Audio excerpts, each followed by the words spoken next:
North Bengal famous food সিরিজের তৃতীয় পর্বে আপনাদেরকে স্বাগত জানাচ্ছি। আজকের এই ভিডিওতে আপনারা যে ধরনের খাবারগুলো দেখবেন তার মধ্যে বেশ কিছু খাবার আছে যেগুলো আমাদের নিজেদের চেনা স্বাদের খাবার, আমাদের পরিচিত খাবার। এছাড়া এমন অনেক খাবারও আছে যেগুলো সাধারণভাবে আমাদের অচেনা স্বাদের খাবার, আমাদের কাছে অতটা কমন নয়।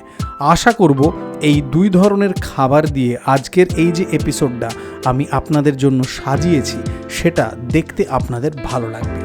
আমি যখন এই এপিসোড শ্যুট করেছিলাম, খাবারগুলো খেয়েছিলাম, আমি খুবই এনজয় করেছিলাম।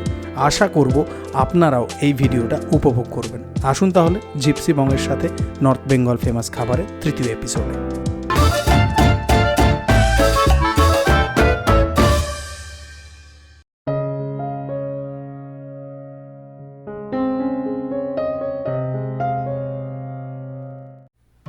এই ভিডিওটা যেদিন শ্যুট করছি সেদিন এপ্রিল মাসের 30 তারিখ। আমি ওই দিন আমার বাড়ি থেকে উত্তরবঙ্গের উদ্দেশ্যে রওনা দিয়েছিলাম এবং বাড়ি থেকে প্রায় 450 কিলোমিটারের কিছু বেশি ট্র্যাভেল করে এক মনোরম বিকেলবেলায় পৌঁছেছিলাম পাঞ্জিপাড়ায়। NH-12-এর পাশে পাঞ্জিপাড়ায় একটি বিখ্যাত মিষ্টির দোকান আছে, যে দোকানের নাম চৌহান সুইটস। আমি সবার প্রথম একেবারে ডাইরেক্টলি চৌহান সুইটসে এসে ল্যান্ড করলাম। এই জায়গাটা NH-12 সংলগ্ন। পাঞ্জিপাড়ায় ন্যাশনাল হাইওয়ে 12-এর একদম সংলগ্ন হচ্ছে এই চৌহান সুইটস। পাঞ্জিপাড়ায় একটা খুব জাগ্রত কালী মন্দির আছে, সেই কালী মন্দিরের একদম পাশেই হচ্ছে এই চৌহান সুইটস। এই বছর জানুয়ারিতে যখন আমি শিলিগুড়ি ফুড সিরিজের 3টে এপিসোড করেছিলাম তখন অনেকে এই জায়গাটার কথা আমাকে রেকমেন্ড করেছিলেন। আজকে এখন যখন আমি আর একবার এই নর্থ বেঙ্গলের ফেমাস খাবারের এপিসোড সিরিজ শ্যুট করার জন্য বেরিয়েছি, এখন সোজা বাড়ি থেকে বেরিয়ে এসে প্রথমেই ল্যান্ড করেছি পাঞ্জিপাড়ার এই চৌহান সুইটসে। এখন একটা দারুণ সুন্দর স্নিগ্ধ বিকেলবেলায় অনেক মানুষজন ভেতরে বসে চা খাচ্ছেন, সিঙ্গাড়া খাচ্ছেন, লিট্টি ভাজা হচ্ছে, প্রচুর মিষ্টি এনাদের যেখানে মিষ্টি তৈরি হয় সেই ভেনে রাখা আছে, শোকেসে রাখা আছে। জায়গাটা একদম মানুষের ভিড়ে গমগম করছে। আর এখানকার ভুজিয়া এবং তার সাথে বোঁদে খুব রেকমেন্ডেশন পেয়েছি। আসুন যাওয়া যাক, এনাদের ওনারের সাথে কথা বলি এবং খাওয়া দাওয়া করি, দেখাই যে পাঞ্জিপাড়ার চৌহান সুইটসে কী কী ভালো পাওয়া যায়।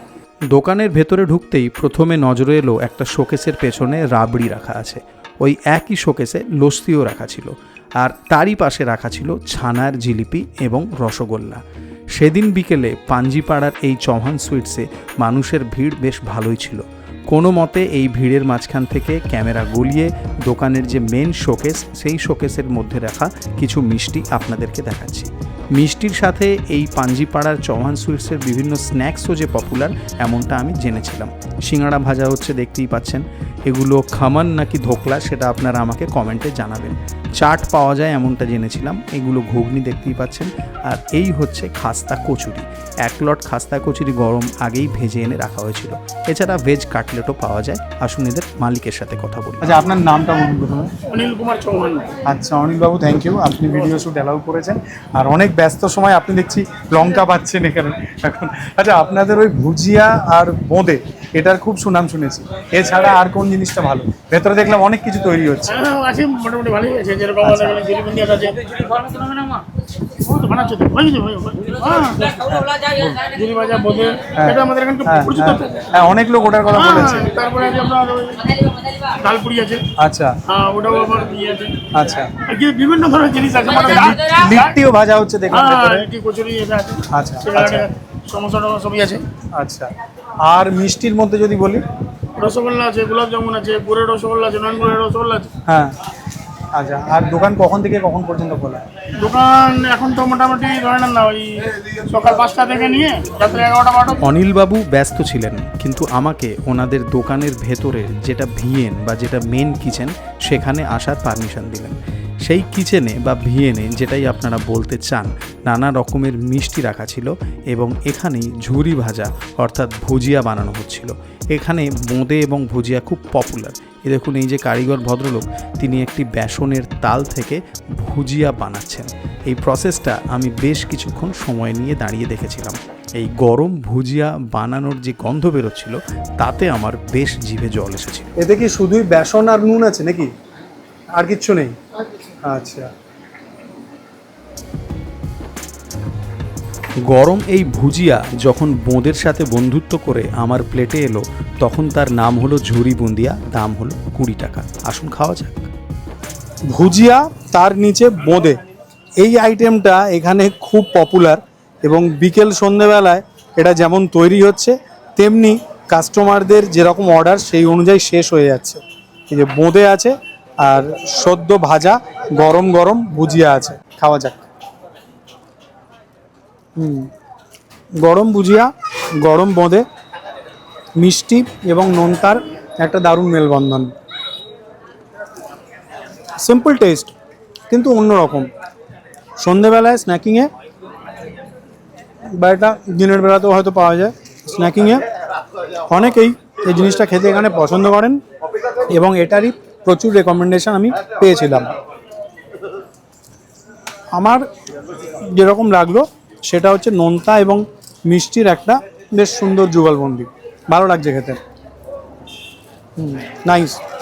বিকেলটা আজকে দারুণ সুন্দর, আর এই NH-12-এর পাশ থেকে সূর্যাস্ত যাওয়ার দৃশ্য একটা গাছের ফাঁক দিয়ে দেখা যাচ্ছে। আমি এখন এই মুহূর্তে হাঁটতে হাঁটতে চলেছি NH-12-এর এই ধার দিয়ে খান হোটেলে যাব। পাঞ্জিপাড়ার খান হোটেল একটা খুব পপুলার জায়গা, যাদের দেশি মুরগি সাথে রুটি অথবা ভাত খুবই পপুলার এমনটা আমি জেনেছি, এবং সেটাও জেনেছি আপনাদের কাছ থেকে, যারা আমার শিলিগুড়ির খাদ্য সফরের এবছরের জানুয়ারির 3টে ভিডিও দেখেছেন ইউটিউবে, এবং প্রায় 7-8টা আমি ফেসবুকে দিয়েছি, এবং সেই সব কিছুতে আমাকে কমেন্ট করে জানিয়েছেন। এই যে চৌহান সুইট, সেখান থেকে খান হোটেলের দূরত্ব বেশি দূর নয়, 150 মিটার মতো। তো আমি ভাবলাম যে একটু হেঁটেই যাওয়া যাক। 2-4 মিনিট হাঁটতেই NH-12 সংলগ্ন পাঞ্জিপাড়ার বিখ্যাত এই খান হোটেলে পৌঁছে গেলাম। বিকেল সন্ধ্যের যে সময় আমি এই হোটেলে পৌঁছিয়েছিলাম তখন এই জায়গাটা বেশ ফাঁকা ফাঁকাই ছিল, তবে এখানকার বসার ব্যবস্থা কিন্তু অনেকটা বড়। আর রান্নাঘরে গিয়ে দেখলাম একটা কড়াইয়ের মধ্যে চিকেন রাখা আছে, সেই চিকেন অর্ডার মতো এনারা গরম করে দেন। এটা আমার জন্য হাফ পোর্শন দেশি চিকেন আর তার সাথে কয়লার আঁচে সেঁকা হাত রুটি। আসুন এই দেশি চিকেন আর হাত রুটি খাওয়া যায়। দেশি মুরগি আর রুটি, সূর্যাস্ত হচ্ছে এমন সময় এমন খাবার জীবনে প্রথমবার।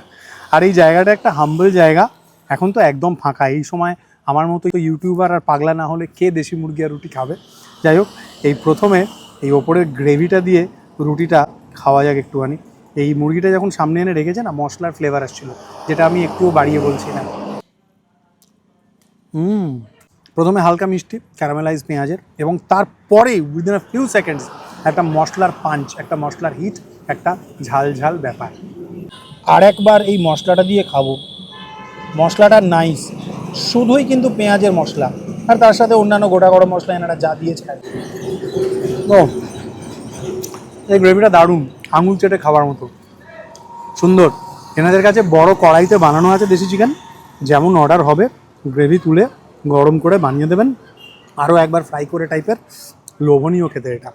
আপনি আমাকে একটা কথা বলুন, হ্যাঁ, বাইরে কেন বসেছেন? বাইরে এরকম সুন্দর আলোয় এইরকম সময় ভেতরে কেন বসবো, এরকম একটা অভিজ্ঞতা জীবনের দারুণ। একটা লেগ আছে মানে ড্রাম, বেশ সুন্দর নরম চিকেন, আর তার সাথে থাই, নাইস। শৈলেশ কাপুর মতো বলবো, টিকেট টু এক্সপোর্ট, अभी हम इसको खाएगा मसाला लगा लगा के। একদম জবরানজা, জবরানজা 10x, দারুণ। দেশি কিন্তু সুন্দর নরম হয়েছে এবং লাভলি বন থেকে ছেড়ে আসছে। এর থেকে বোঝা যায় যে কতক্ষণ ধরে কষানো হয়েছে। নাই, অসম্ভব টেস্টি, অসম্ভব টেস্টি। আপনারা এখন যারা দেখছেন তারা কেউ এই জায়গাটায় খেয়েছেন কিনা খান হোটেল পাঞ্জিপাড়ায়, আমাকে কমেন্ট করে জানাবেন। আপনাদেরই কমেন্ট থেকে আমি এই জায়গাটার কথা জানতে পেরেছি। Super good. বসে খাচ্ছেন, যেন আমি গাছতলায় বসে খাচ্ছি। ইউটিউবারের অবস্থা এরকমই, গাছতলায় বসে গেছি। প্লিজ সাবস্ক্রাইব করুন, নাহলে গাছতলাতেই থাকতে হবে। ওকে, 210 তাই তো? হ্যাঁ, thank you. Half portion chicken 3 piece থাকে 200 টাকা, যেটা আমি খেলাম। ফুল পোর্শনে থাকে হচ্ছে 6 পিস, যার দাম 400 টাকা। আর 10 টাকা হচ্ছে রুটি, রাইস হচ্ছে 50 হাফ প্লেট, আর ফুলে হচ্ছে গিয়ে 70 টাকা। আর ডাল ফ্রাইও পাওয়া যায়, ডাল ফ্রাই আর স্যালাড আছে। আর কখন তখন খোলা থাকে দোকানটা, মানে সকাল 11টা থেকে রাত 10টা পর্যন্ত, পুরো সময় আপনি মানে পাওয়া যাবে দেশি মুরগি। আচ্ছা, ঠিক আছে, থ্যাংক ইউ ভিডিও করার জন্য, থ্যাংক ইউ সো মাচ। বিকেল গড়িয়ে সন্ধে নামছিল এবং আমরা এগিয়ে চলেছিলাম পাঞ্জিপাড়া থেকে শিলিগুড়ির উদ্দেশ্যে। আপনারা ততক্ষণে আমার নর্থ বেঙ্গল ফেমাস ফুড সিরিজের প্রথম দুটো এপিসোড দেখুন। প্রথম এপিসোডে আমি জলপাইগুড়ি শহরে এসেছিলাম এবং বিশ্বনাথের কচুরি দিয়ে ব্রেকফাস্ট সেরেছিলাম। তারপর জলপাইগুড়ি শহরের বিখ্যাত মিষ্টিমুখ দোকানে মিষ্টি খেয়ে তিস্তা ব্রিজ পেরিয়ে চলে এসেছিলাম ডুয়ার্সে। এই তিস্তা ব্রিজ থেকে তিস্তা নদী দেখতে দারুণ লাগে। ডুয়ার্সের লাটাগুড়ি শহরের বিখ্যাত বৌদির হোটেলে আমি সেদিন দুপুরে খাওয়া দাওয়া করেছিলাম এবং দারুণ ছিল এই খাওয়ার অভিজ্ঞতা, সেটা আমি বলতেই পারি। তারপর আমরা পৌঁছিয়ে গিয়েছিলাম মূর্তি নদীর তীরে এবং দ্বিতীয় এপিসোড এই মূর্তি নদী থেকেই শুরু হয়েছিল। ডুয়ার্সের মূর্তি নদী চা বাগান দেখে জলপাইগুড়ির ফাটাপুকুর অঞ্চলের বন্দনা হোটেলে এসেছিলাম এবং বন্দনা হোটেলে বিকেল সন্ধ্যের সময় আমি খাওয়া দাওয়া করেছিলাম। এখানকার মাটন কষা রুটি দারুণ ছিল। আর এই দেখুন, আপনাদের সাথে কথা বলতে বলতে পৌঁছিয়ে গেলাম আমি যেখানে দাঁড়িয়ে আছি সেই হিলকার্ট রোডে কয়েক কদম হাঁটলেই হচ্ছে মুস্তাং থাকালি নামে একটা দারুণ নেপালি থালি পাওয়া যায় এমন রেস্টুরেন্ট আছে। সেখানেই যাব, ডিনার সারবো এবং সেই সব কিছু আপনাদেরকে দেখাবো। চলুন যাওয়া যাক মুস্তাং থাকালি। মুস্তাং থাকালি রেস্টুরেন্টের অ্যাম্বিয়েন্সের কথা যদি বলি তাহলে আমার একটাই শব্দ মাথায় আসছে, ব্রিদেবল। খুবই প্রশস্ত বড়সড়ই জায়গা। আর আপনারা তো জানেন যে নেপালের মুস্তাং প্রদেশের থাকালি সম্প্রদায়ের যে খাবার সেটাই ব্রডলি থাকালি থালি হিসেবে পরিচিত।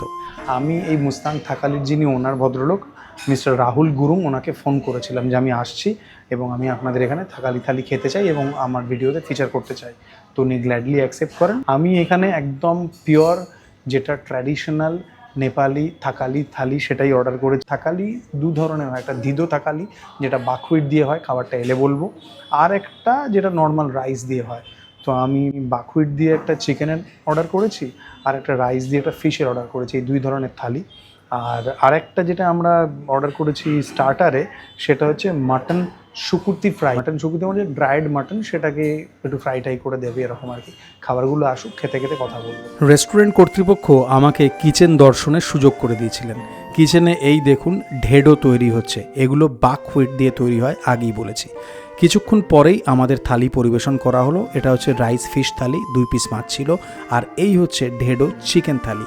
এটা খেতে আমি খুব আগ্রহী। আর এর সাথে স্টার্টার হিসেবে নিয়েছিলাম মাটন সুকুতি। এই নেপালি মুস্তাং থাকালি থালির অভিজ্ঞতা কেমন হবে সেটা আপনাদেরকে এবার বলবো। মাটন শুকুতি ফ্রাই, ছোট্ট ছোট্ট চাঙ্ক অফ মিট আছে, পেঁয়াজ রসুন টমেটো এসব দিয়ে ফ্রাই করে দেওয়া হয়েছে।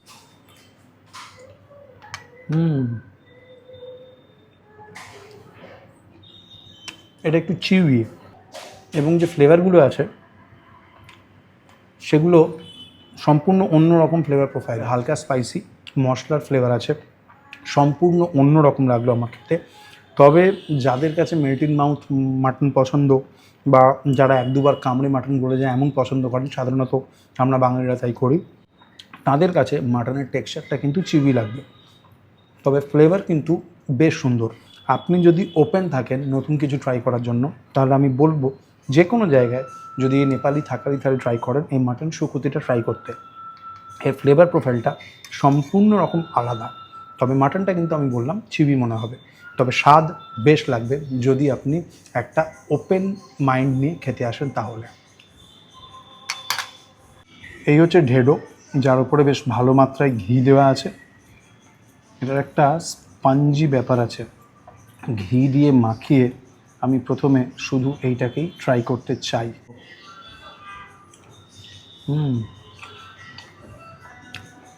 এটায় শুধু ঘি আছে, কোনো সিজনিং দেওয়া নেই।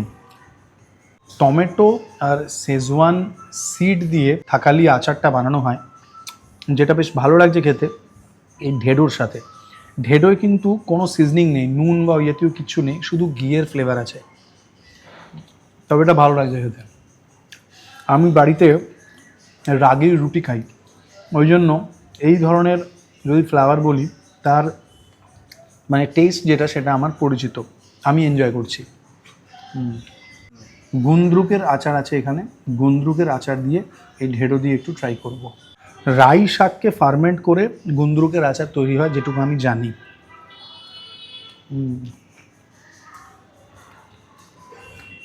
এটা এমন একটা কিছু যেটার মধ্যে একটা শার্প টক ভাব আছে, একটা শার্প টক ভাব আছে। একদম কি বলবো, এটা ওই শার্প টক ভাবটা, আমার মনে হয় এটাকে আরও বেশ কয়েকবার খেলে আমি স্বাদটা বুঝতে পারবো। আমি জীবন প্রথমবার খেলাম গুন্দ্রুকের আচার। আর ট্র্যাডিশনালের মধ্যে আলু ভাজা আছে, রাই শাক আছে। রাত্রিবেলা আমি শাক খাবো না, আলু ভাজা দিয়ে একটু খাওয়া যায়। এই যে ঘিটা এনারা দিয়েছেন এই ঢেঁড়োর মধ্যে, সেই ঘিয়ের স্বাদটা অনবদ্য ভালো। ওই ঘিটা এটাকে দারুণ ফ্লেভারফুল করেছে। মাসকলাইয়ের ডাল আছে, কালি ডাল। তো এই মাসকলাইয়ের ডাল একটু ঢেলে খাওয়া যাক। ডাল দিয়ে খেতে স্বাদটা বেশ অন্যরকম হলো। ডাল, ঘি এই সব কিছু মিলিয়ে বেশ একটা দারুণ রিচনেস এলো। আমি হয়তো স্বাদটাকে ভালোভাবে বোঝাতে পারছি না যেহেতু আমি প্রথমবার খাচ্ছি, তবে এই ঢেঁড়ো জিনিসটা আমার খেতে মন্দ লাগছে না, কারণ আমি যেহেতু রাগির রুটি খাই বললাম, আমি এই ধরনের যে ফ্লাওয়ারগুলো সেইগুলোর যে একটা টেস্ট থাকে, যে একটা নিউট্রাল ব্যাপার থাকে মোস্টলি, সেইটা আমার ভালো লাগে। আলু টিমুর, ফ্রায়েড আলু যার মধ্যে শেজওয়ান পাউডার দেওয়া আছে, খাওয়া যাক। চিকেন ব্রয়লার এবং বেশ ময়েস চিকেন, হালকা পাতলা গ্রেভি আছে, মানে যেরকম চিকেন কষা আছে। কসুরি মেথির ফ্লেভার আছে এই চিকেনে, নাইস। কসুরি মেথির ফ্লেভারটাই এই চিকেনটাকে একটা সাধারণ চিকেন কষার থেকে আলাদা করেছে, একটা ডিস্টিংগুইশড টেস্ট দিয়েছে, যেটা ভালো লাগছে। Very good. আমি তো উইথ এ ক্লিয়ার ওপেননেস এই ঢেঁড়ো থালিটাকেই ট্রাই করলাম। রাইস থালিটা ইজ টু মাচ, সব কিছুই আছে, যেমন এতেও গুন্দ্রুকের আচার আছে, বাকি এই যে থাকালি চাটনি ছিল সেইটা আছে, আলু ভাজা আছে, রাই শাক আছে, সব কিছু, মাছ আছে, যে কালো ডাল আছে। আমি একটাই ট্রাই করলাম যেহেতু আমি ঢেঁড়োটা ট্রাই করতে চেয়েছিলাম। আমি জানি না আপনারা দেখে কতটা এনজয় করলেন, তবে আমি ডিফারেন্ট কুইজিন দেখিয়ে ব্যাপারটাকে বেশ উপভোগ করলাম, এইটুকু আমি বলতে পারি। সকাল 7টায় বাড়ি থেকে বেরিয়ে এখন রাত 10টার মতো বাজে। আমি আজকের এই যে ভিডিও শ্যুটটা করেছি সেটাকে আমি এনজয় করেছি। আমি এই মিলটা ফিনিশ করি, আমি সলিড এনজয় করেছি, এইটুকু আমি বলতে পারি। আমি ডালটা খাচ্ছিলাম এবং বারবার ভাবছি যে ডালটার মধ্যে কি আছে, এবং কয়েকবার খাওয়ার পর আমি বুঝতে পারলাম যে ডালের মধ্যে আদা আছে, এবং সেই আদা কিন্তু মুখে আসছে না, কিন্তু তার ফ্লেভারটা আসছে। বেশ একটা মানে কি বলবো, ফ্রেশ ফ্লেভার থাকে তো আদার, একদম সেইটা এই ডালটা খাওয়ার এক্সপিরিয়েন্সটাকে দারুণ করেছে। নাইস, আমার এনজয়েবল লাগলো, কারণ আমি খুব ওপেননেস নিয়ে এবং একটা সম্পূর্ণ অন্য টাইপের খাবার ট্রাই করব এরকমটার জন্যই আমি এসেছিলাম। Simple in test, simple in flavour, কিন্তু আপনার মনে হবে যে আপনি একটা হোলসাম কিছু খাচ্ছেন, এইটুকুই। থাকালি থালি সম্পর্কে প্রথমবার খেয়ে আমার যেটা মনে হলো সেটা আমি বললাম। আজ সকালবেলা 7টার সময় বাড়ি থেকে বেরিয়ে এখন রাত 10টা বেজে গেছে। যে 3টে জায়গায় আমি গেলাম, সেই 3টে জায়গায় যে বিভিন্ন খাবার দেখালাম, আপনারা জানাবেন কেমন লাগলো। আমি এনজয় করেছি আজকের ভিডিওটা। ধরে নিন আজকের ভিডিওটা আমি আমার নিজের জন্য বানালাম, একদম নিজের জন্য। সুপার এনজয় করলাম আজকে এই লাস্টে। থাকালি থালিটা একেবারে ওই যে বলে সামা বান্ধিয়া, একদম সেরকম।